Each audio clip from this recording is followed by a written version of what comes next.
नमस्कार दोस्तों, तो एक बार फिर से स्वागत है आपका। मेरा नाम है श्रवण कुमार और आप देख रहे हैं खास हिस्ट्री। मौर्य एक शक्तिशाली और महत्वपूर्ण राजवंश थे जिन्होंने लगभग 322 ईसा पूर्व से 185 ईसा पूर्व तक प्राचीन भारत पर शासन किया था। राजवंश के संस्थापक चंद्रगुप्त मौर्य थे जिन्होंने साम्राज्य की नींव रखी थी, और राजवंश के सबसे प्रसिद्ध शासक सम्राट अशोक थे जिन्होंने अपने क्षेत्रों का बहुत विस्तार किया और बौद्ध धर्म को बढ़ावा देने में महत्वपूर्ण भूमिका निभाई।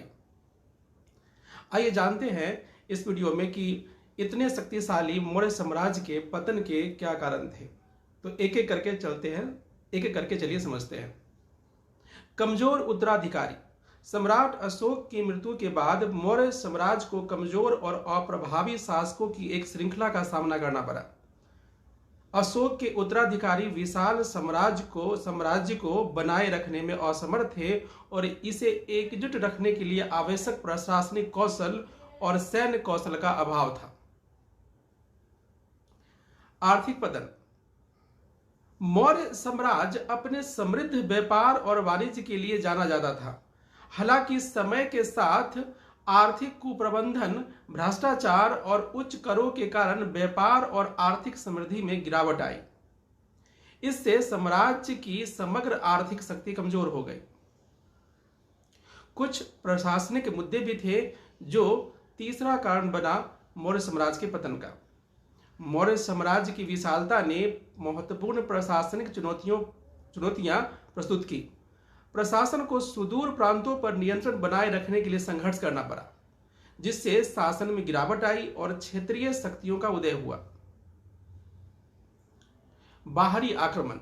मौर्य साम्राज्य को बाहरी शक्तियों के आक्रमणों का सामना करना पड़ा, विशेष रूप से यूनानी आक्रमणकारी डेमेट्रियस ने, जिसने साम्राज्य के उत्तर पश्चिमी क्षेत्रों पर हमला किया और उन्हें कमजोर कर दिया।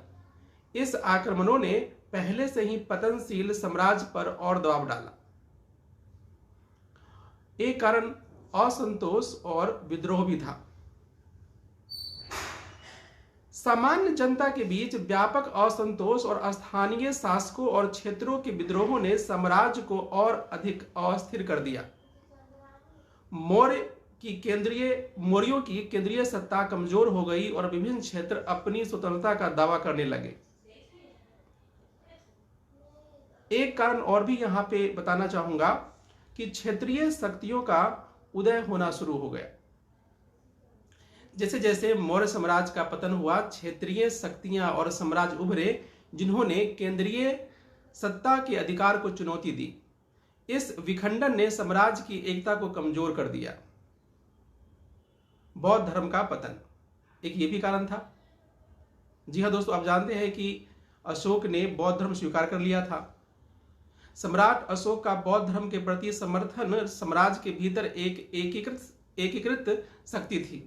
हालांकि जैसे जैसे बाद के शासकों और क्षेत्रों ने अलग अलग धार्मिक मान्यताओं को अपनाना शुरू किया, बौद्ध धर्म की एकीकृत शक्ति में गिरावट आई, जिससे साम्राज्य के विघटन में और योगदान हुआ। मौर्य साम्राज्य अंततः विघटित हो गया और 185 ईसा पूर्व के आसपास इसे शुंग राजवंश ने उखाड़ फेंका, जिसने उत्तरी और मध्य भारत के कुछ हिस्सों पर शासन किया।